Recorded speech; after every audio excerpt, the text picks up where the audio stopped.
the kid from your school die? When I was in the 5th grade back in the 80s, the boy who sat next to me disappeared. After a week or so, they found his body floating in a local river. It was assumed that he was kidnapped and killed by a random stranger. That was the official story for many, many years.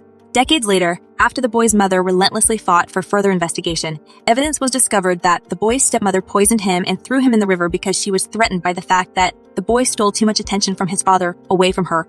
Obviously, she was a psychopath. It was a very sad case, but at least the mother got closure, and the culprit was sent to prison, and hopefully that sweet little boy can rest in peace.